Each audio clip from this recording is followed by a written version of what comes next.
So what I want to talk about today is basically, my goal is really to explain the problems of quantum Hamiltonian-based algorithms in a language that would be, I think for physicists, I will explain what's known, etc. But my really goal is to explain it to Nati.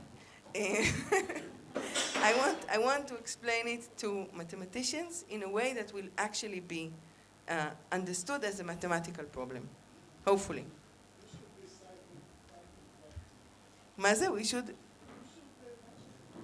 No, you should mention the quantum.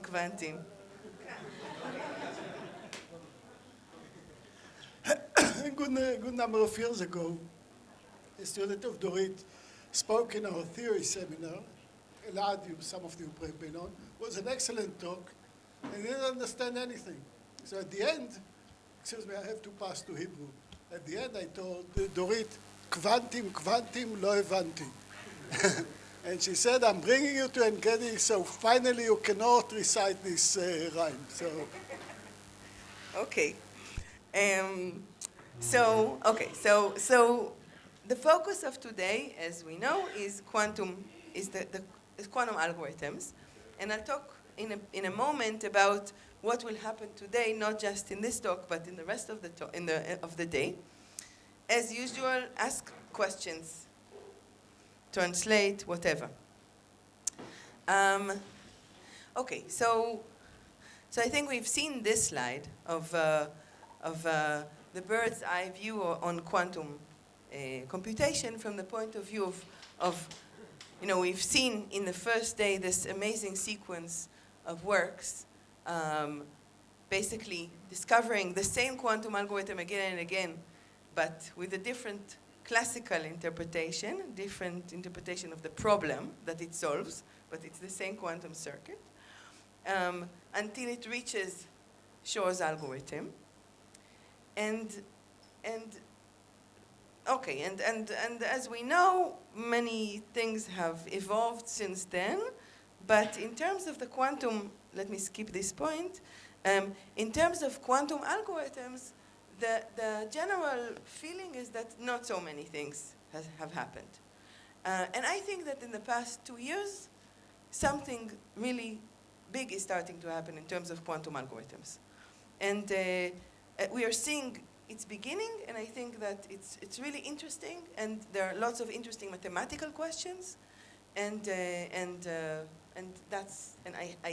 I would like, both for myself and for everybody, to enter this area, because I think it's really, really interesting.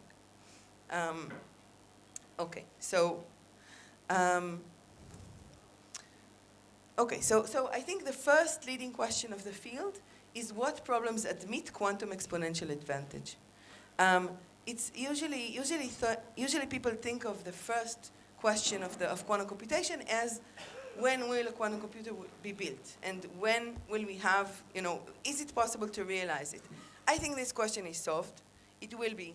It is going to be realized. The past 1 year, 2 years has demonstrated that we will be able to implement fault-tolerant quantum computation. The only question is why. Why should we do it? It's a small question. When is not so much a question. I think the why is the question.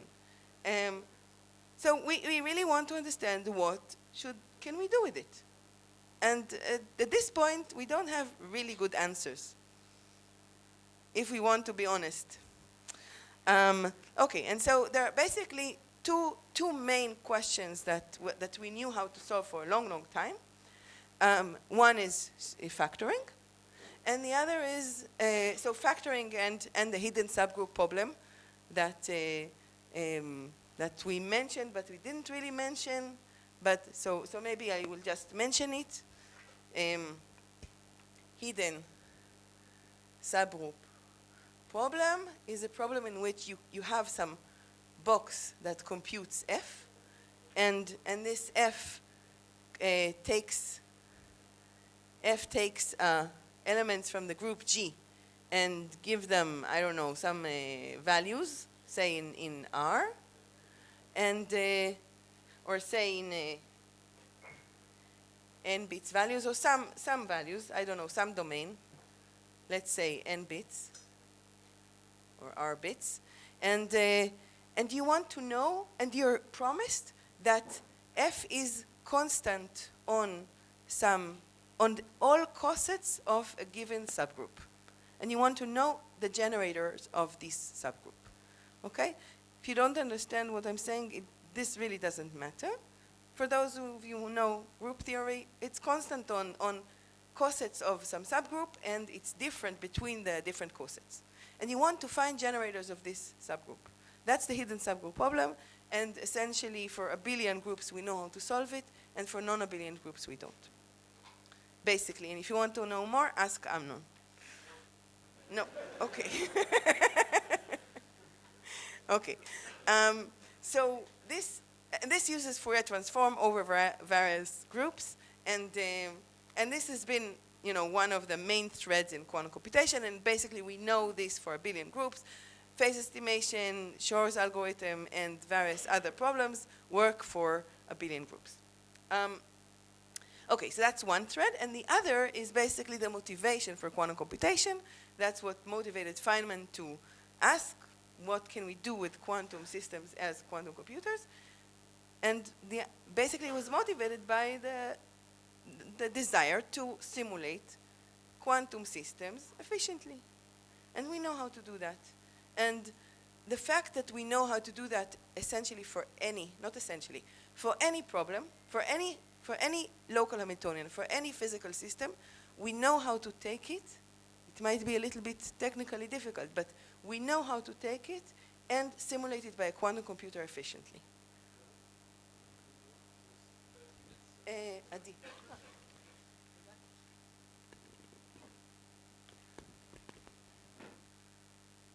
In what the hidden subgroup problem is more general than the factorizing of prime numbers? What is more general?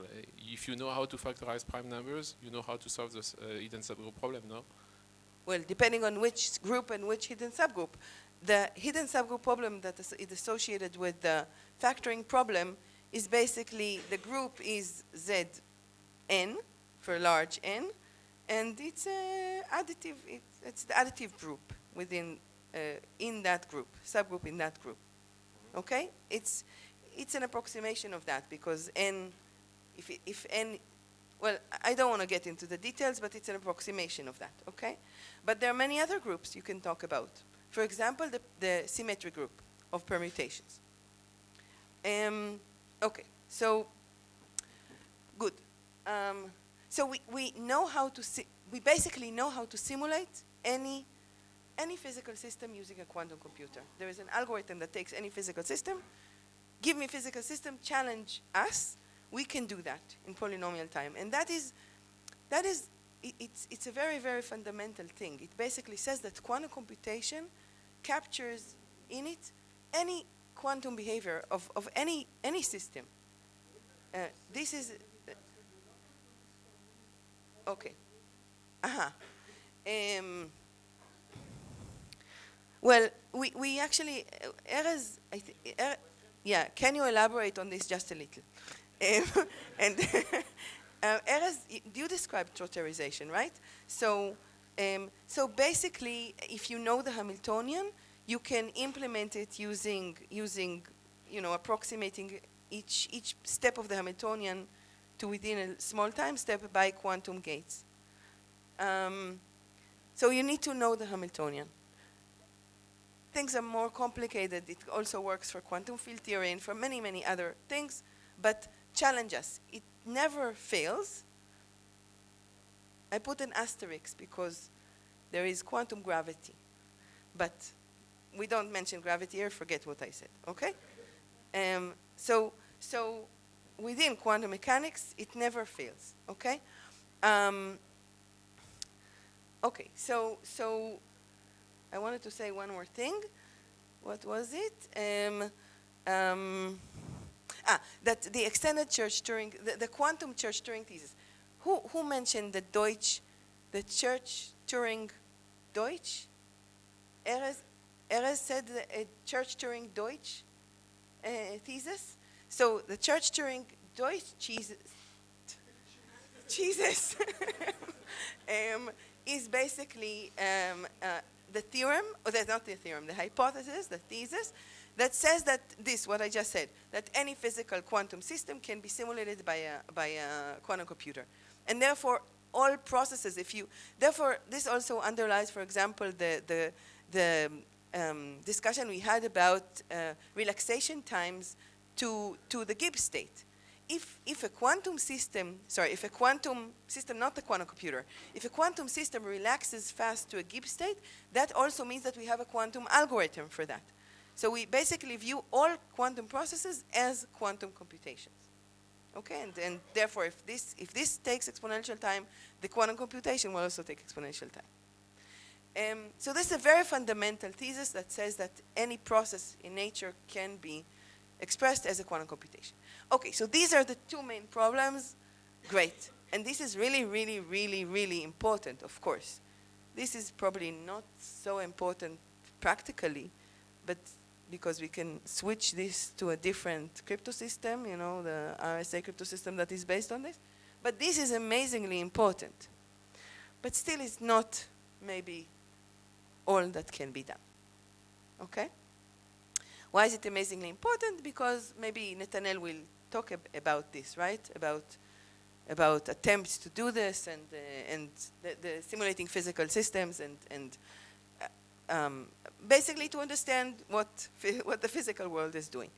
But I want to talk about combinatorial problems. I want to talk about problems that are mathematical problems of questions that classical computers may be able to solve, and we want to solve them better. And the question is, which such problems can we do? There is a lot of hype around what can be done with quantum computation. I think the people in the audience are sort of already way beyond this hype, meaning they don't believe this hype, and you can really be careful about this hype. It can really be exaggerated, but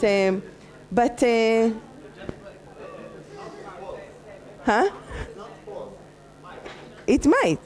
Yeah, right. They're careful. Okay. However, it seems like there is an exciting, that it is exciting for a wide class of problems, not for all, meaning, for example, not for NP complete problems, probably. And the question is, what would it be able to do? Okay, that's the topic of the day. Okay, before we go to describe the topics of the day, just to say it's related to many, many areas in mathematics. So I didn't just throw here areas. It is really related to all the areas that I'm writing here. Well, not just mathematics, but science in general.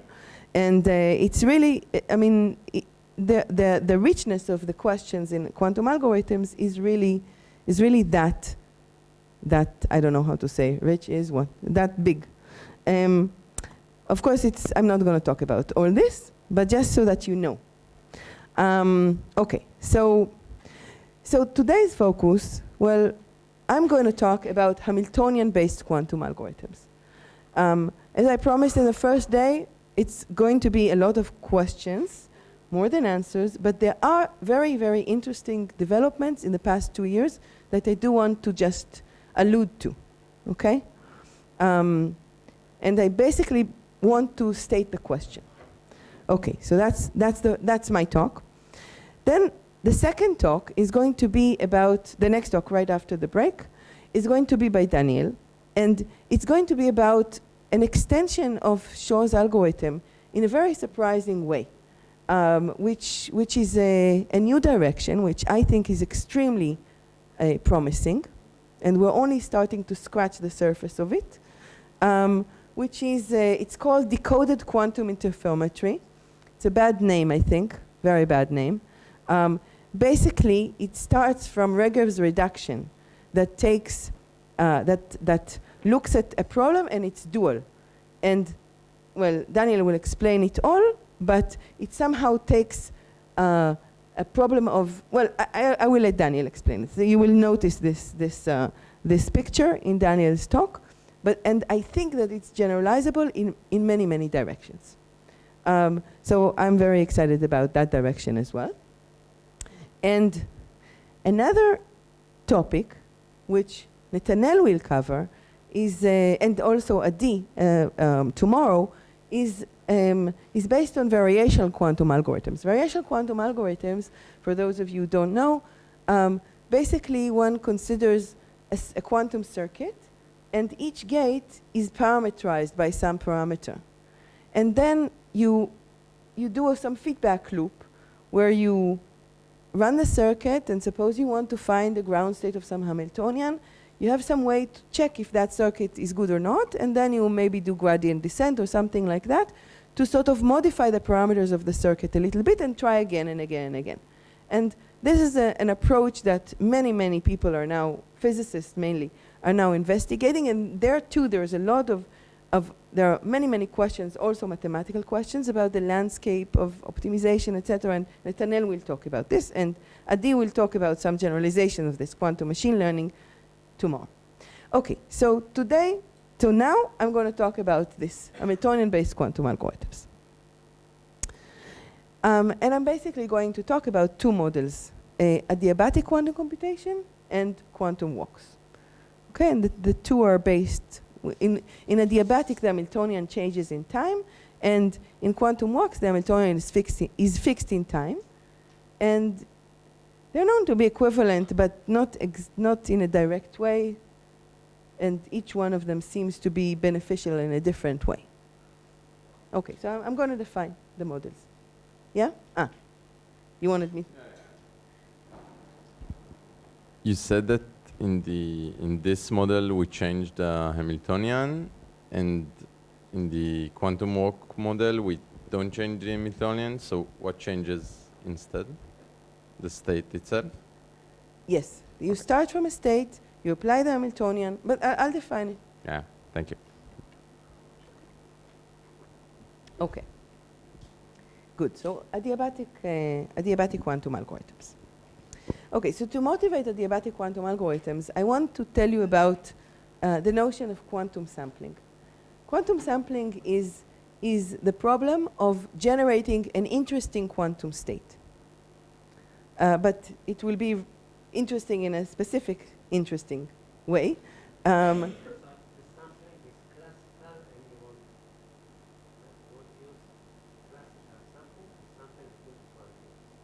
No, I will explain in a moment. In fact, it is from our paper, Amnon.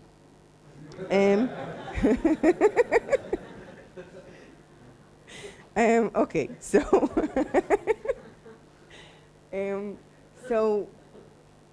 so consider this problem. This, I think it was mentioned several times here, but maybe not defined. We have a lattice, but this lattice may be of very high dimension, and we're given the lattice by n vectors. Nothing is quantum so far, and I'm also given a point that is not necessarily in the lattice. So you should think of this as in just real numbers, yeah? A lattice is simply the integer combinations of a set of vectors, okay, in high dimension.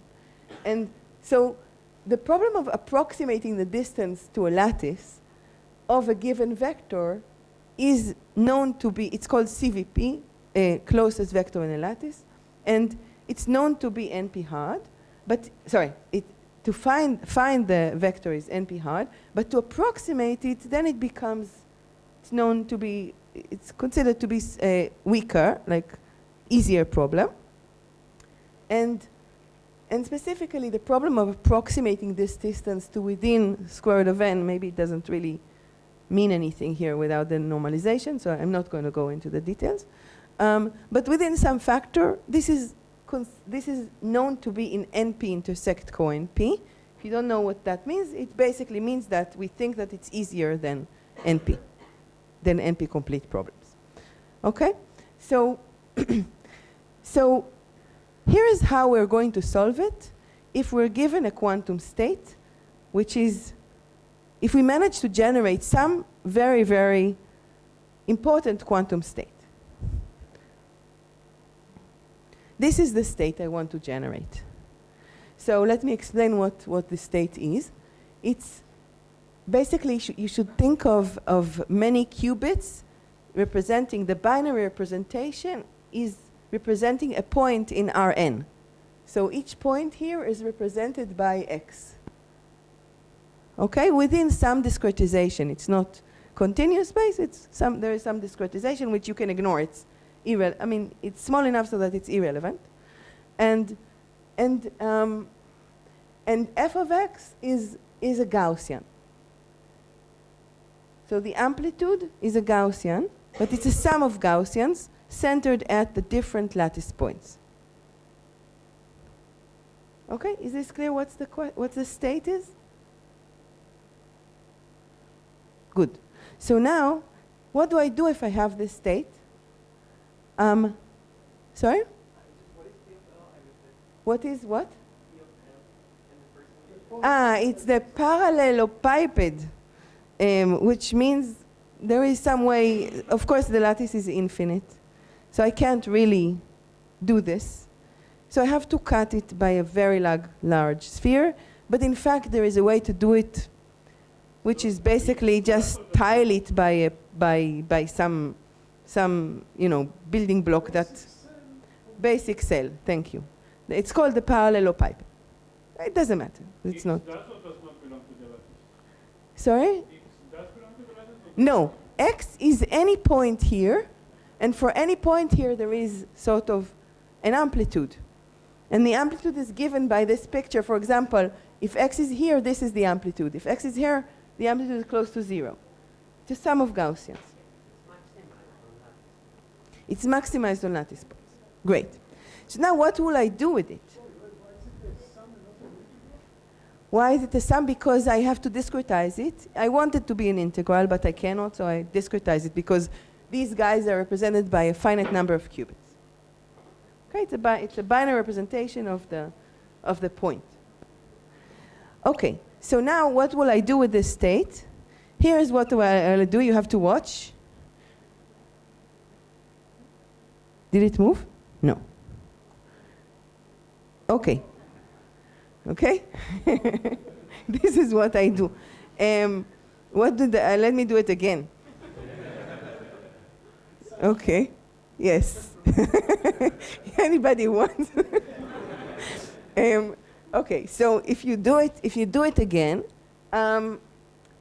if you do this, what happens? Well, what did I do? I shifted it by the vector that I want to know if it's far from the lattice or not.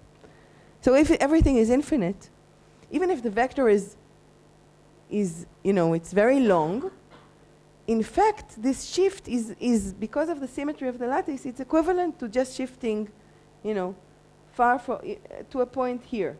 If V is close to the lattice, it's equivalent to shifting by a very, very small shift. So what is the difference between V, which is close to the lattice, and V, which is far from the lattice? It's the inner product between the two states. So if I manage to generate this state, I'm done. Okay, now there are lots of details that I'm putting under the rug. You have to choose the width of the Gaussian correctly so that everything works. But the point is that I can, given a vector, I can add it to X, and I can compute inner products easily. I can approximate inner products easily between quantum states. Okay? So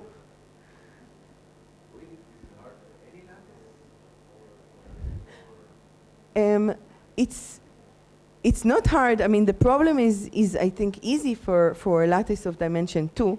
Maybe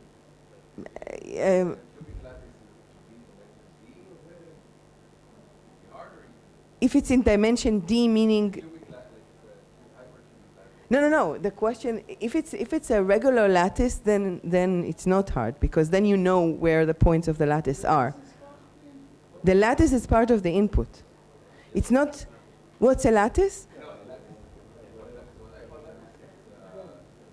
Yeah, no, I think we are different on what we call lattice. A lattice is given by a set of vectors that this is the basis for the lattice, and they need not be orthogonal.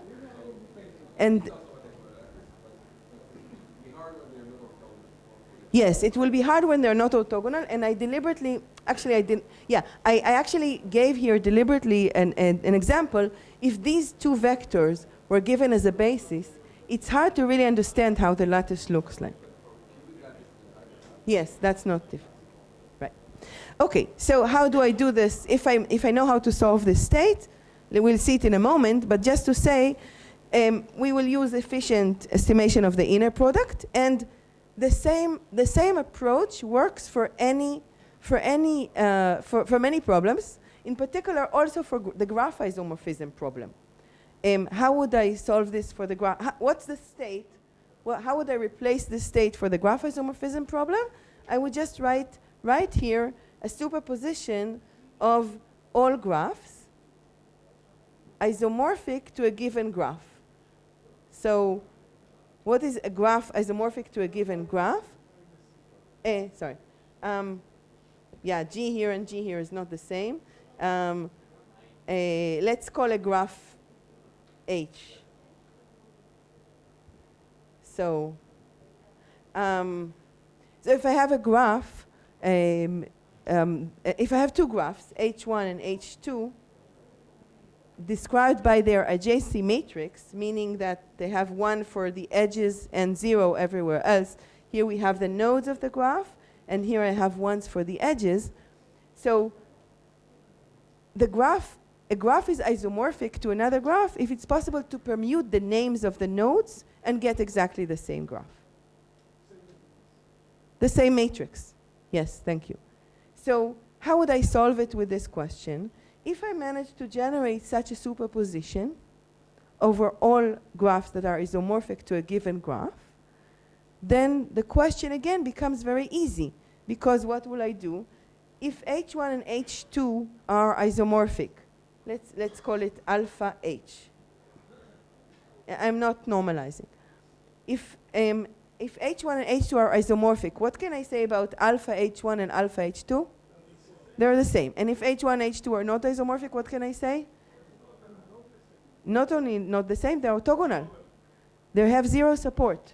This is supported by something, this is supported by something else. So they are orthogonal. So then all I have to do is, again, estimate the inner product. How do I estimate? And this is true for those of you who know, for any problem in the class statistical zero knowledge. If you don't know it, it doesn't matter for the rest of the talk. Okay? Okay, so how do I estimate inner product? If you haven't been in the previous, 2 days, just a short reminder. How do I estimate inner products? This is just to remind you that we talked about it. I'm not going to go again into this. But the estimation of inner product is pretty easy. If I want to understand if this is 0 or 1, I can basically generate this state, 0 tensor P plus 1 tensor Q for any state here and any state here. And then apply the Hadamard here and get this state. And if I'm running through it because we did it already, and if P and Q are the same, these guys will be cancelled and we'll have 0 on the first qubit. And if P and Q are orthogonal, we will have something which is essentially close to it's a completely mixed state, the first qubit. So this is an exercise that if you haven't done, do. It's something that it's worthwhile just doing it. Okay, so good. So that gives us sort of a really, really strong motivation to generate quantum states. Generating quantum states is a really important task. Specifically, notice that these are quantum states. I call them quantum samples because if you have a probability distribution,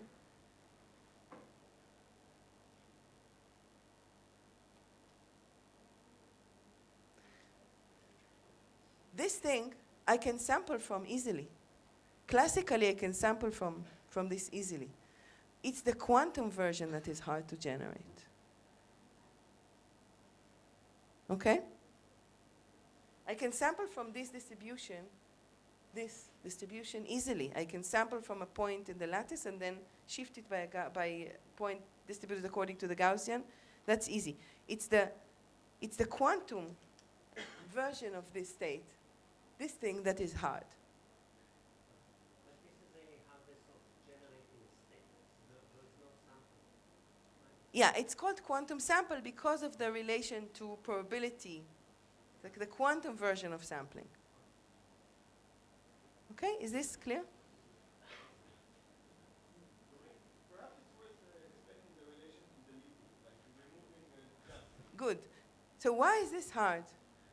If I can generate a probability distribution, it seems like I can generate this thing. For example, for the graph isomorphism, it's very easy to generate the state which is a superposition over all permutations in the symmetric group.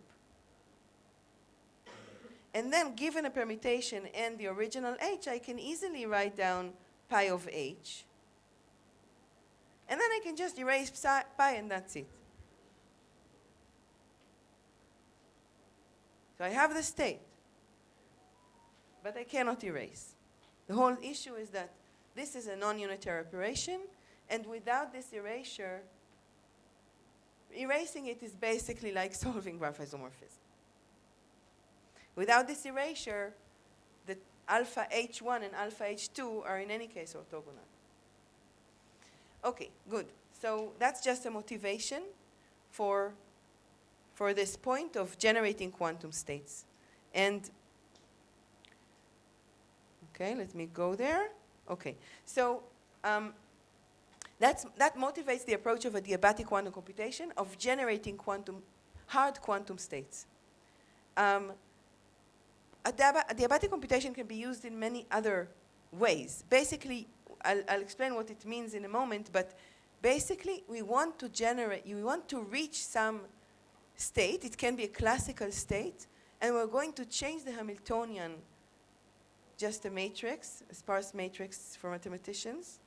We're going to start from an easy state and change the Hamiltonians slowly, such that the ground state of the final Hamiltonian, the lowest energy state of the final Hamiltonian, is the state that we're looking for. So basically, adiabatic computation is a paradigm for quantum computation which does this. It generates states. It generates ground state of some Hamiltonian. Okay? Yeah. How do you generate a superposition in 0, p plus 1 without knowing what The whole point is I don't know how to generate P and Q, but if I knew how to generate P and Q, I could generate. I wanted to avoid this, but since since I'm asked, I will say it. You cannot listen. So if I generate P and Q, I can, in principle, have an extra qubit 0 plus 1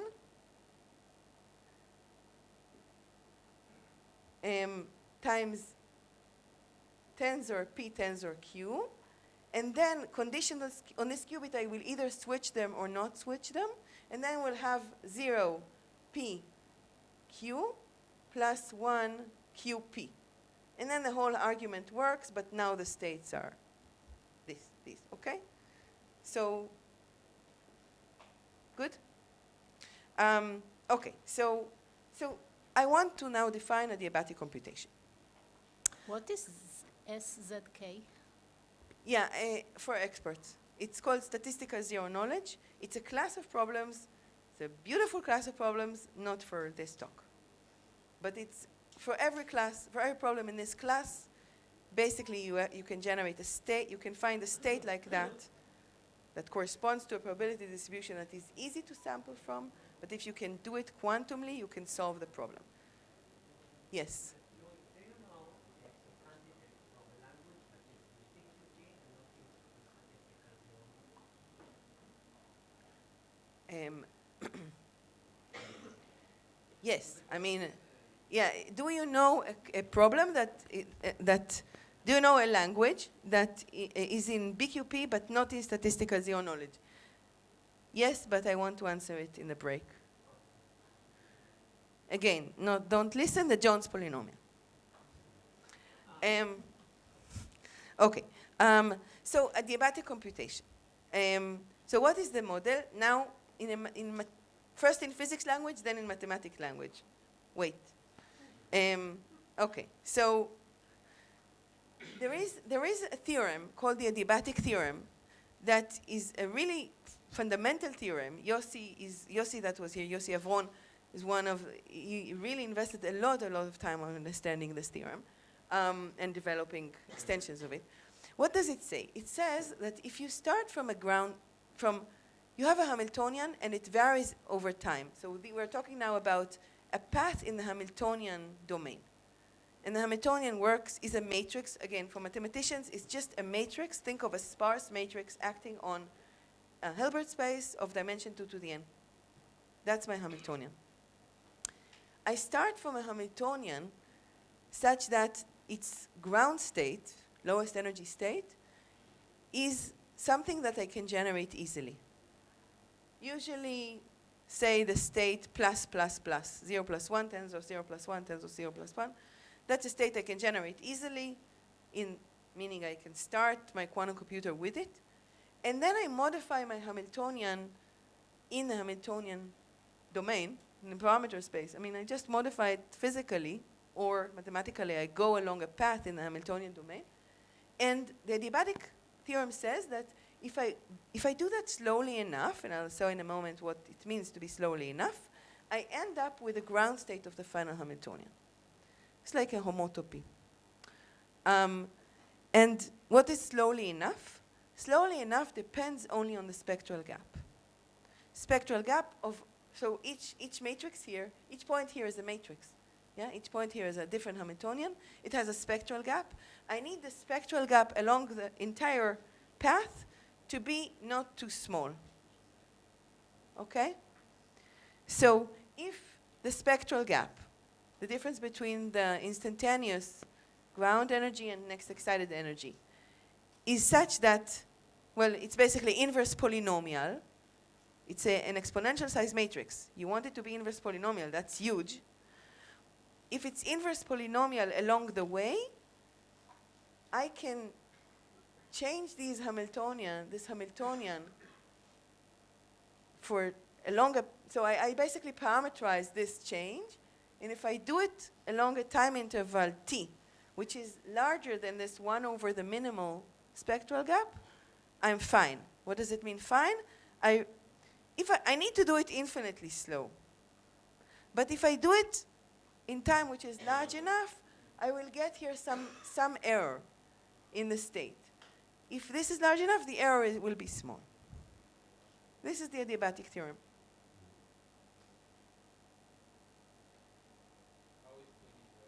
Sorry? I don't know. We can talk about it later. Yeah. So you have to have a simple ground state that is from the same phase, because it's going off what the Good question. It's not the same phase. If you recall Erez talk about phases, it's not the same phase because in Erez's talk, two states were in the same phase if there was a constant depth quantum circuit that generated this. Here, you'll see that the circuit is going to be polynomial size, and in this language, Erez required that the gap will be constant along the way, and I only require that it's very small, that it's inverse polynomial. And this is a crucial difference.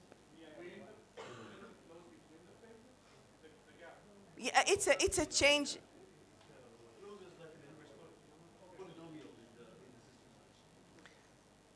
Okay, good.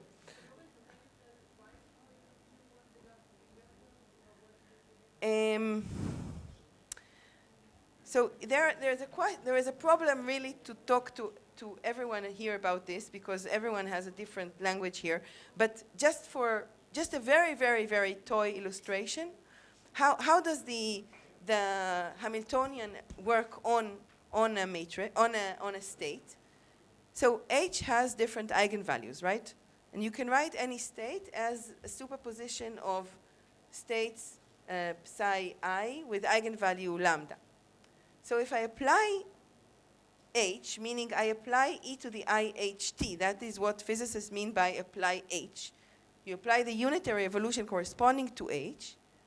If I do that, what happens is that if psi was superposition of ai psi I, each psi I gets its own phase, e to the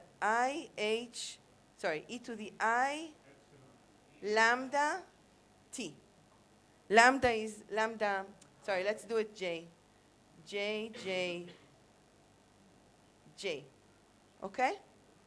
So the phases here rotate in some speed. The ground state rotates in the slowest speed. Think of this as if it doesn't rotate at all. And now, forgive me, everyone, it's not really the right explanation, but it's very good illustration.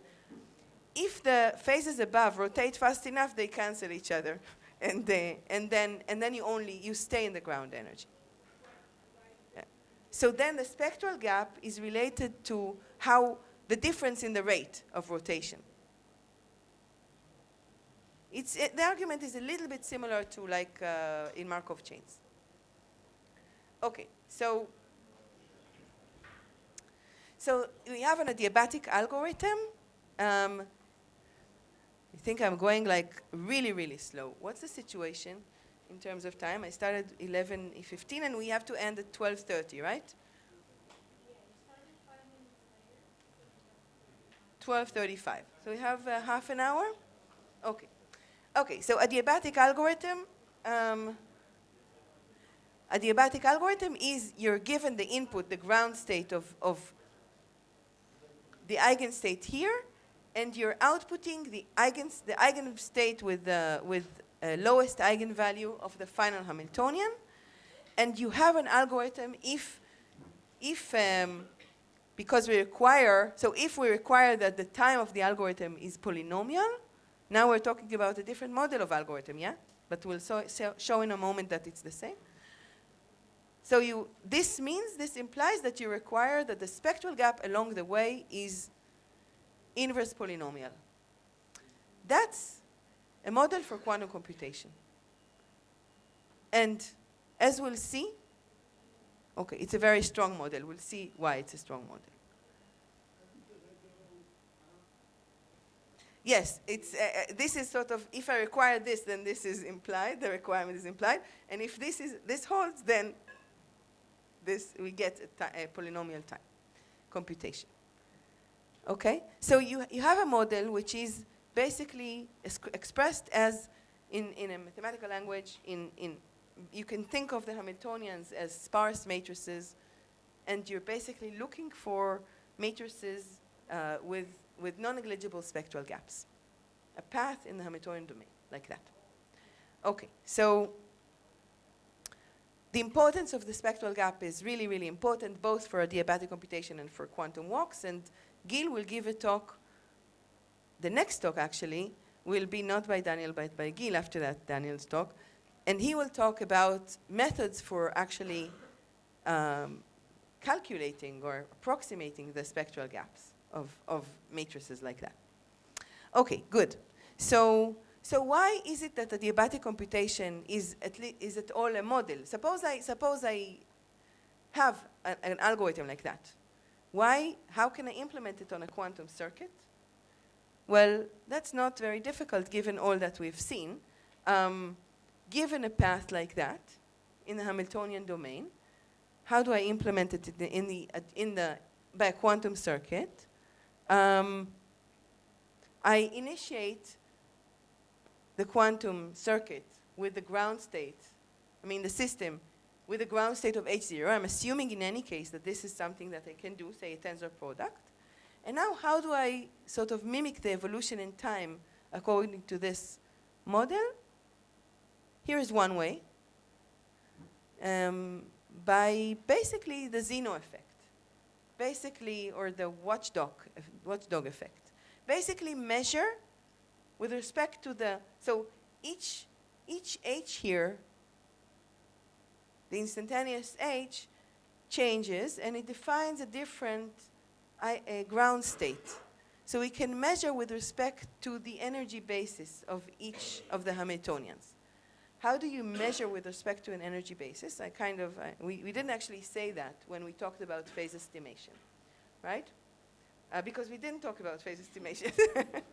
Okay, so we skipped this point, but we did explain what's phase estimation, and so you'll have to believe me that that basically, if you're given a Hamiltonian, which is something that you can implement.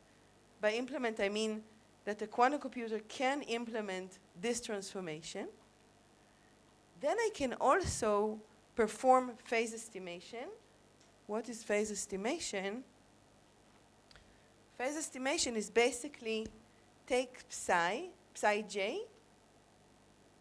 and essentially write down lambda j on the side with some good approximation. Estimate the phase. So you can only do that because of the spectral gap restriction requirement. You can only do that efficiently. And we didn't really explain it, which is a little bit of a pity, but this is kind of a black box that you should know. This is something that is a very important primitive, that you can actually take psi j and apply a unitary transformation that essentially writes down the phase. And what this means, the effect of this, it's like a measurement. It's like a measurement in the eigenvalue, in the energy basis. So if I apply this transformation on this state, it will write down lambda j close to each one of the psi j's, and therefore it will prevent interference between the different psi j's for the rest of time, which means that it effectively measured it. So if I start from the ground state, and I apply the measurement with respect to this basis, then basically, if I do it with small enough intervals, then if the angle here is really, really small, like 1 over t, or 1 over poly t, or something like that, then the probability that it is projected on this state is that is not projected is 1 over t squared. And so the union over all the failures is going to be 1 over t squared times t, which is still very small. This is the Zeno effect, and it's again, if you don't know this, you should do an exercise of basically what happens if you look at a vector and you want to move it from here to here by measurements. If you measure with respect to a basis with very, very small angles, it's a little geometrical calculation that it will move all the way here with probability 1. Just because it's not. It's more efficient to explain to mathematicians. I don't think that it's more efficient. But yeah, you can also do time evolution but the time evolution, yeah, okay. This is one way. You can also do time evolution.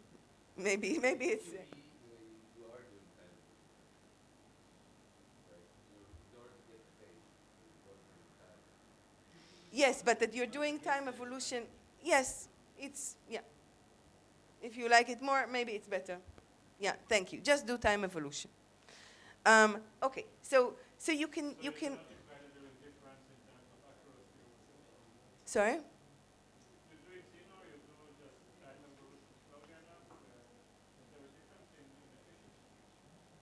There will be a difference in efficiency, but everything will be polynomial.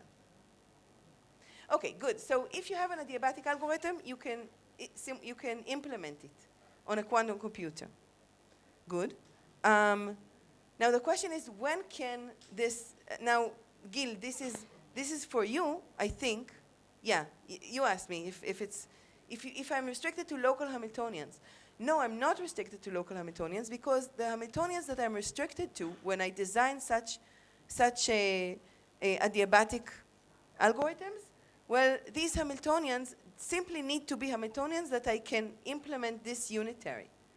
And it's not just local Hamiltonians using Trotter. This is why.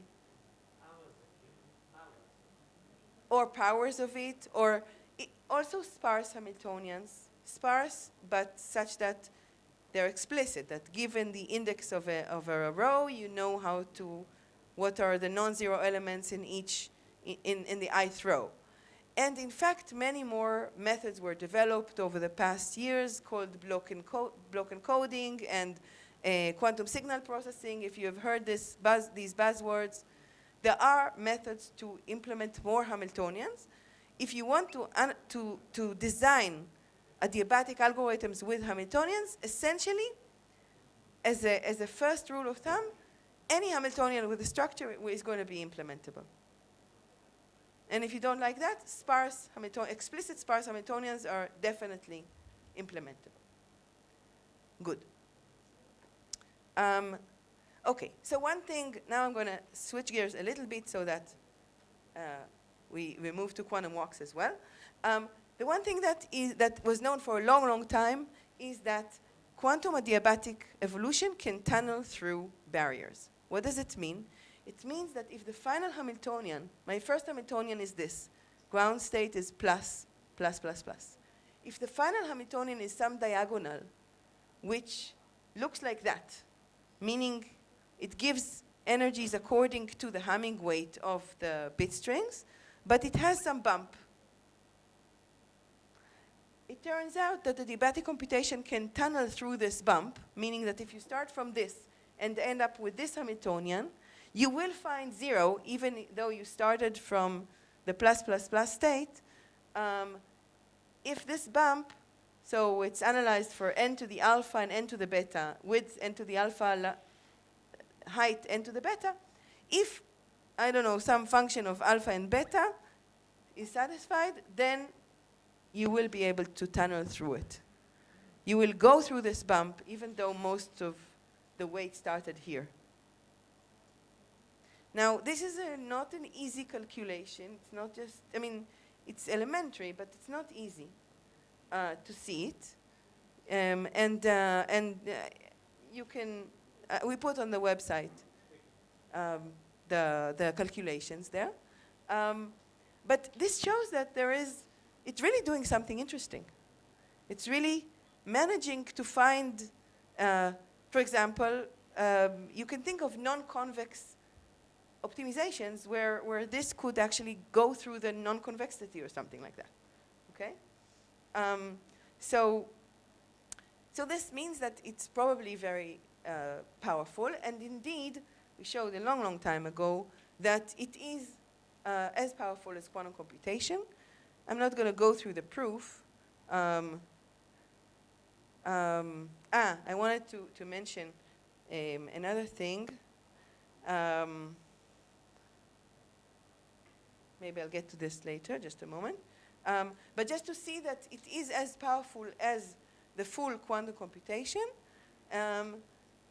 it's basically just looking at Kitaev's circuit to Hamiltonian construction that we talked about 2 days ago when we talked about QMA completeness of the local Hamiltonian problem.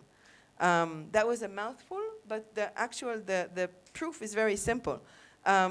Remember, we talked about this issue of the need to somehow check, verify locally the correct evolution, and we ended up with a quantum state that was the history state of a computation.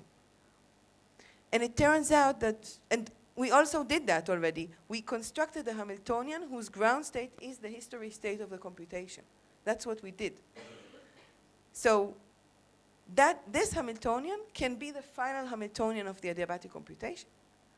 And you can show that if you now take a convex combination of a Hamiltonian whose ground state is the first state of the computation, and you take a convex combination with that, with the Hamiltonian, with Kitaev's circuit to Hamiltonian construction, then all the conditions of the adiabatic computation are satisfied. The spectral gap is really non-negligible, and therefore you can generate adiabatically. You start from here, you will end up in a state which is very close to the history state, and if you do that, you can measure it, And basically, with good probability, you will be at the final state of the final computation, of the computation that you wanted to simulate. So, for experts of Markov chains, this is you eat it for breakfast. The fact that the spectral gap is non-negligible along the way. Again, for experts, the Gershanov disks. How do you call it? Gershgorgov. Yeah. It's a simple argument why the spectral gap along the way is not it does not close. Okay? No, because you have to be able to generate the initial state, and in QMA, the initial state will have the witness. Okay, so good. So adiabatic computation is as powerful as quantum computation, and so you can basically go to adiabatic computation and develop any algorithm you want. Shor's algorithm can be represented this way, but in an artificial way. But the question really is what interesting problems can be solved from this paradigm. Yes. So I didn't quite understand. Do you really apply Hamiltonian? Do you really generate the Hamiltonian way, or do you do measurements? You can do whatever you want, whatever. Like Nathaniel said, if you want to simulate the Hamiltonian, all I care is that I implement this transformation where h is a function of t. If you want to do it with measurements, you can do it. For me, it's slightly easier to think about it like that. But anyway. I just didn't understand because you said it sounded to me like I understood one thing and then it was something else. Like I wasn't clear for me. Like Yes, it's because there are two options. Okay. Like so what? Hamiltonian on the way. Yes. Is one option, and the other one is to apply physically Hamiltonians that Yes. make it like. Yeah. Okay. Right. Yeah. It seems as what we're doing with the adiabatic process is basically like a complex state preparation, right? Like we're getting from like an initial state to a final state that we want to make, and we can design the Hamiltonian to present it as a result of a calculation, right? Like we did with the Hamiltonian form circuit. Are you talking about the proof like this? Yeah, This like proof? in the end, we're creating a state. It's like a kind of a state preparation, like we discussed earlier. So the question is, if we can realistically design h of t, the final time Hamiltonian, isn't it can it be easier to maybe just build this Hamiltonian and then maybe cool it down and get to the ground state? Yeah, there are actually ways to do that. Exactly this. It's called dissipative quantum computation, and you can cool down the Hamiltonian to this ground state. Great. I think special quantum annealing, it's considered more efficient than classically cooling down. Yeah, that this would be more efficient, but polynomially more efficient. I'm not. Yeah, I actually don't know if what is it, quadratic related? Not a quantum computer, right? Sorry. It's not really a quantum computer. No. He's talking about the Hamiltonian, the circuit Hamiltonian construction that would cool to this quantum state. You need a quantum computer. Not just to stick. Yeah. Okay, so good. So now, recently, so for a long time, there wasn't any algorithm that came up with a adiabatic model and managed to do anything interesting. And in the past year, there have been several, and I think that there are going to be many more soon. And here's the first one. It looks a bit complicated, but it's. I'll explain a little bit about it maybe later. But it's a case where basically it's a graph, and if you look underneath, it's a decorated two binary trees glued together at their leaves, with many lichluch on top of it. And the goal is to start here with the name of this node and to somehow find the name of this node. And you can solve this classically, quantumly, but you cannot solve it classically with better than sub-exponential time. I will not describe this. I'm referring you to this paper. Again, it will be on the website. It's based on welded trees, and we'll talk a little bit about welded trees, which I really want to get to. Okay, so, yeah. This separation is under some assumptions? Yeah, it's a black box. It's a black box model, and I'll talk about the black box model in a moment. Okay, good. Now, the very interesting. I was just before the conference, before the meeting here, which I was told is not a conference, so it's a meeting because I don't know, it's like a school. Anyway, I was here. I was in Latvia in QIP, and in QIP. One of the talks that was there, I was very excited about. It's a talk that came from Morgan Chase, JP Morgan Chase, and it showed that one can actually find the minima of optimization problems using a adiabatic algorithm. It's a candidate for exponential quantum advantage. So they managed to show with this landscape that is highly non-convex, they designed it by hand. It's not an optimization problem that is of interest to anyone, but they designed by hand some kind of a landscape which is highly non-convex. They managed to show that the spectral gap does not close in the quantum case. So they managed to show that they can find the minimum.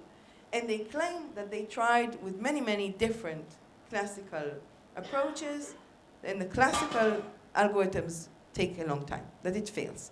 Now, this, of course, we don't know how to prove that, because we will need to prove lower bounds for the classical cases, but it's a claim for quantum advantage using adiabatic computation that is very interesting.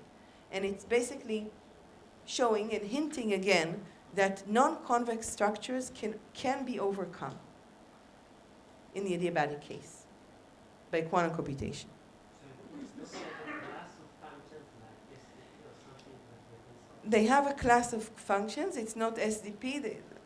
I don't know how to. I don't know.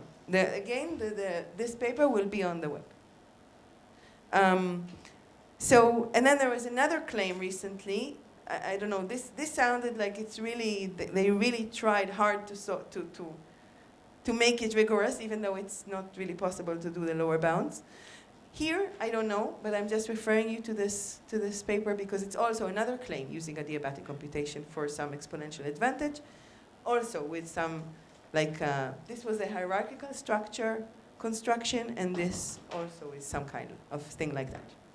Okay, yet to pass the test of time. Okay, I want to move to quantum walks for the last, 15 minutes or 10 minutes? 10 minutes.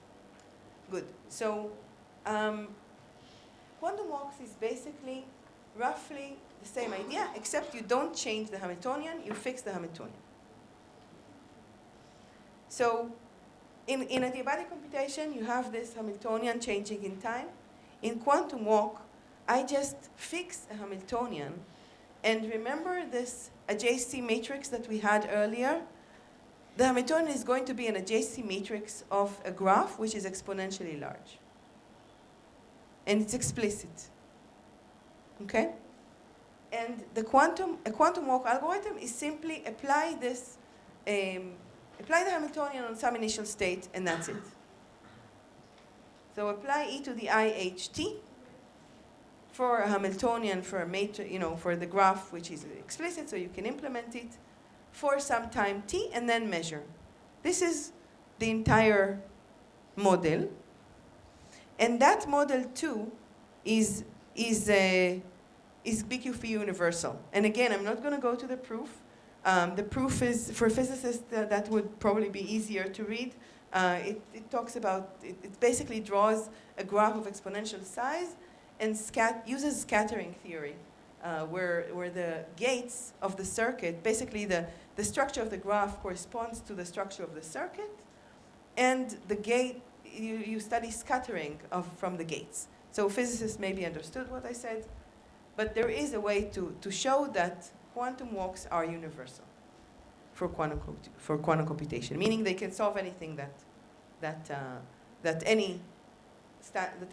anything in the circuit model can do. Okay? Good. So, underlying this graph that I showed before, there is this graph, the welded trees graph. And this is an example of how quantum walks can achieve exponential advantage. Now, Amnon asked before, why do we get, in what model? Of course, we cannot prove exponential advantage without some assumption. The model here is the following. The rules of the game are this. So I approach this graph. The graph, first of all, is welded trees, two binary trees glued together. It will be changed in a moment to two binary trees glued together with some random permutation, but let's look at this for a moment. The model, and the game is this. Each node here is given a name which, I don't know, it's maybe n bits out of. So if there are 2 to the n nodes here, take a name that will be of length 2n. Okay, so some name that if you just randomly pick a string, you will not even hit a node in the graph. Okay, and now you're given the name of the first node, and the goal is to find the node of the name of the exit node. That's your goal. And what you're allowed to do, the name of the game, is that you're allowed, given a node, the oracle of the graph gives you the name of all the neighboring nodes. So you can go to your neighbor. And since it's this is a sparse graph, it's basically like you're given an index in the index of a row, and the oracle gives you the list of all non-zero elements in that row. Okay? So you can implement that Hamiltonian. Good. Is the question clear? This is what we want to solve. Yes? What is the name? What do you mean name? Name is like some string that indicates that this is the. They have here like tagim. Okay, sorry. Okay. How do you know you let it take? What does it mean to list this? So it means that at the end of the algorithm, there is some referee. I give him the name that I reached. I claim this is the name of the exit, and it checks. How do you know it's the exit? How I know? This is my problem. I will have to know. You have two edge. You have two edge. Well, yeah. Guys in the welding also. Yeah, this has two edges, but if you reach someone here, you may think that you're two edges, but now notice that all these guys also have two edges. So this structure, first of all, before going to solve it, is this clear? What's the problem?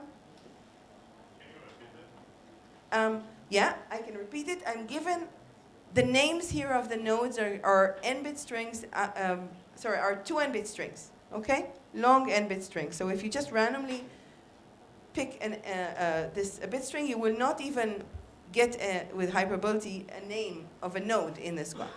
Now you're given for a start the name of this node, and you need to find the name of this node in polynomial time. The number of nodes here is exponential. You want to do that? Okay, and how are you doing that? Well, at any given point, an oracle gives you give the name of the node that you're at, an oracle gives you the list of names of the nodes that you're neighbors. Okay. So the problem is clear, yeah? I have memory. I have everything. Yeah, so here it's pretty easy.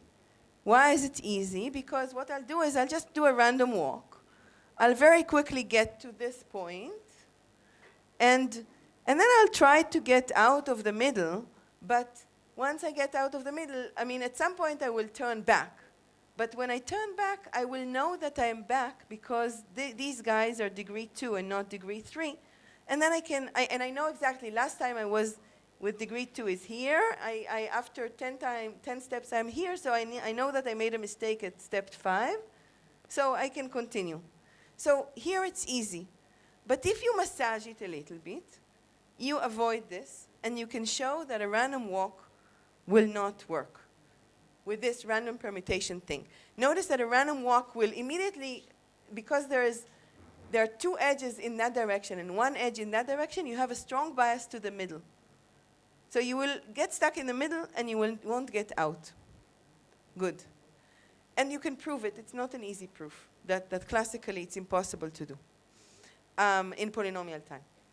Quantumly, it's possible to do. And I want to give you a very quick description of how it's possible to do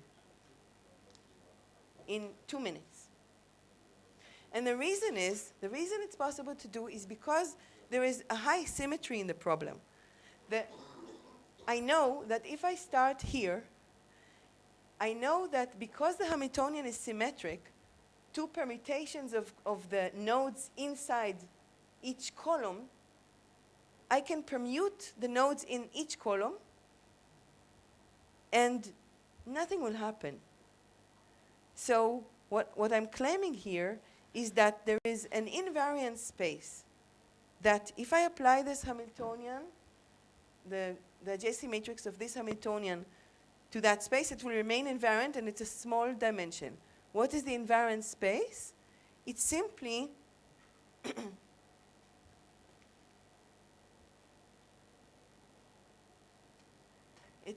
the space of columns. Column J is just the sum over all A in column J, divided by, normalized by n to the, what is it? N to the, 2 to the J. 2 to the J. Yeah? The other side will work, okay? So you understand why this is a symmetric subspace? Nothing, if I start, so call 0 is simply this node. And then call 1 is a uniform distribution over those guys. Call 2 is a uniform distribution over those guys, etc. And because of the symmetry, I stay in this space, which is a small dimensional space. Now, the point is that if I now look at inside this small dimensional space, it's a one-dimensional walk, random walk, because I can only go from call 0 to call 1, and from call 1 to call 2 or to call 0. So I basically can describe it by a one-dimensional walk, which is call 0, call 1, call 2, etc. And now the point here, it's like a magic. Somehow, by the quantum, I'll do a very small calculation to show you. Somehow, remember that before we had a bias, very strong bias to the middle?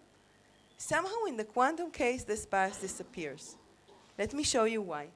What is sort of the probability to move from call I to call I plus 1?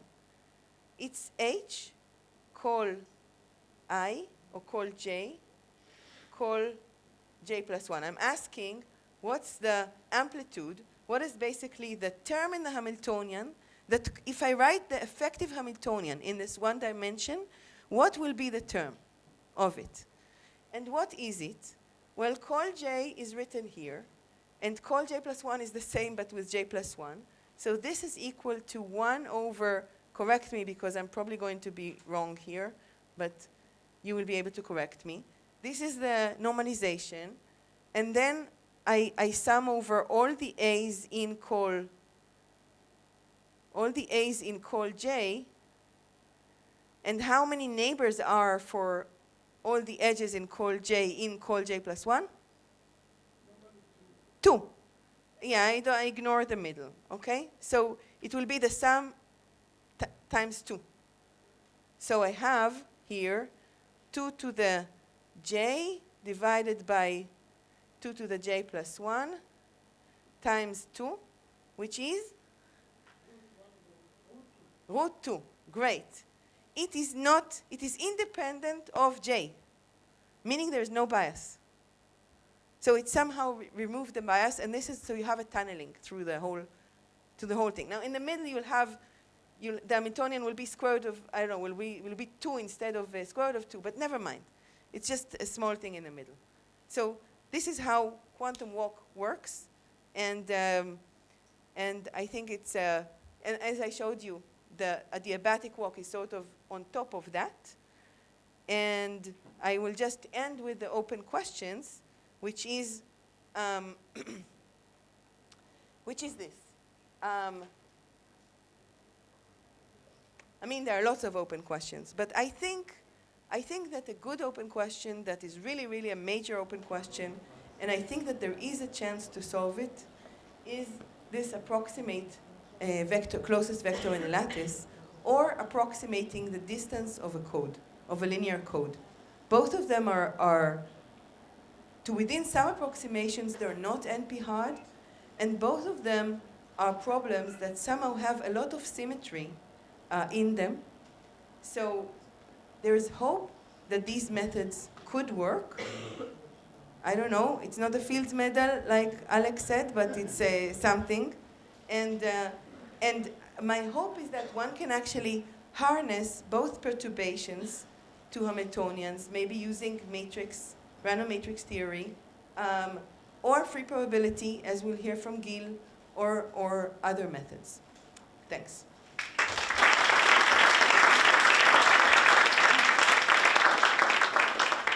Hi. So I'll be the party pooper. Like, in some sense, adiabatic algorithms are nice and good, and I wish they were like kind of natural adiabatic algorithms. But even the example you gave, sure, it's kind of surprising that it works when you kind of formulate it without using the circuit model. But is it true that like it's more like which example? The welded, like the variant of the welded trees? Mm-hmm.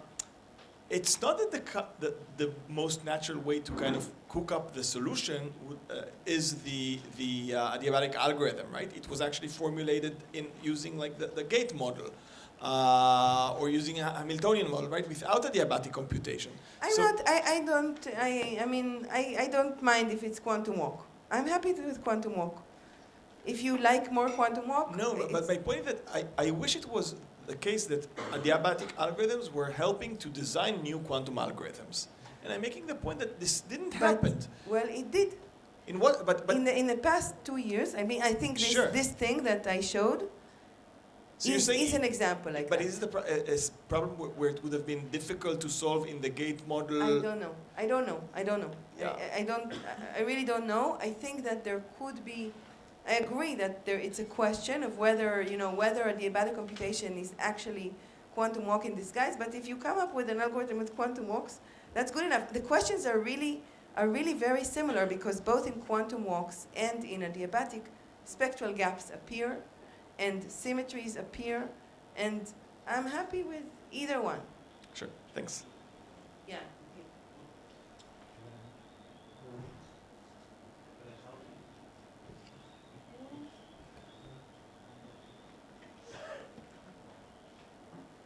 So it's not maybe a good question, but is it like a classical analog, like adiabatic in stochastic matrices or something like that corresponds? Well, there is annealing.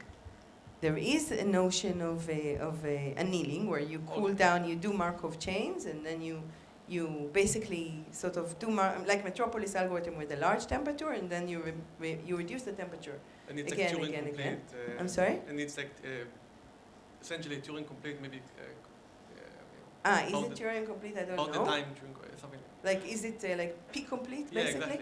exactly. I don't know. It's probably yes. But yeah, I don't know. There is an interesting paper by Sorkin that basically, that's the only paper I know in Markov chains, classical Markov chains, that actually analyzes it in a rigorous way and shows that some fractal landscape actually manages to, you can do, and I don't know. Yeah, maybe last question, right? In the interest of lunch. Maybe it's clear, but can you explain why quantum setting you are in a better position to use the symmetry, which somehow you. It's not that I'm in a better position to use the symmetry, but here something miracle happened. Oh, you're asking why does this happen?